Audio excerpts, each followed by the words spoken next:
Squad ঘোষণা করেছে বাংলাদেশ জাতীয় ফুটবল দল। নেপালের বিপক্ষে 2টি ফিফা ফ্রেন্ডলি ম্যাচ খেলবে বাংলাদেশ।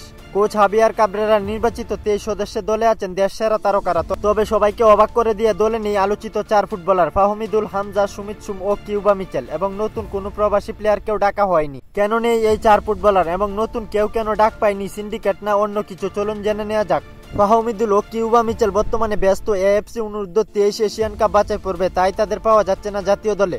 হামজা ভুগছেন ছোটখাটো ইনজুরিতে। তার ক্লাব লেস্টার সিটি নেপালের খারাপ মাঠে খেলার ঝুঁকি নিতে চায়নি। সামনে হংকং এর বিপক্ষে গুরুত্বপূর্ণ ম্যাচ থাকায় তাকে ফিট রাখার সিদ্ধান্ত নেওয়া হয়েছে। সুমিত সুম খেলছেন কানাডিয়ান লিগে। ব্যস্ত সূচির কারণে এবং সামনে হংকং ম্যাচের কথা চিন্তা করে ক্লাব তাকে ছাড়পত্র দেয়নি। তবে ঘোষিত দলে আছেন অভিজ্ঞ তারকা জামাল ভুঁইয়া, নির্ভরযোগ্য ডিফেন্ডার তপু বর্মন, গতিময় উইঙ্গার রাকিব হোসেন ও প্রতিভাবান মিডফিল্ডার ফয়সাল আহমেদ ফাহিম, লড়াকু সুহেল রানা সহ আরো অনেক পরিচিত মুখ। নেপালের বিপক্ষে 6 সেপ্টেম্বর প্রথম ম্যাচ খেলবে বাংলাদেশ। বাংলাদেশের কোচ হাবিয়ার কাবরেরা বলেন, নেপালের বিপক্ষে এই ম্যাচগুলো শুধু প্রস্তুতি নয়, নতুন প্লেয়ারদেরকে গড়ে তোলারও সুযোগ। সামনে বড় লড়াই আসছে, তার জন্য এখান থেকেই আমরা সেরা একাদশের রূপরেখা তৈরি করব। সব মিলিয়ে আলোচিত খেলোয়াড়রা দলে না থাকলেও এই স্কোয়াড নিয়েই নেপালের বিপক্ষে জয়ের স্বপ্ন দেখছে বাংলাদেশ ফুটবল প্রেমীরা। খেলাধুলার গুরুত্বপূর্ণ আপডেট পেতে আমাদের চ্যানেলটি সাবস্ক্রাইব করে পাশেই থাকুন।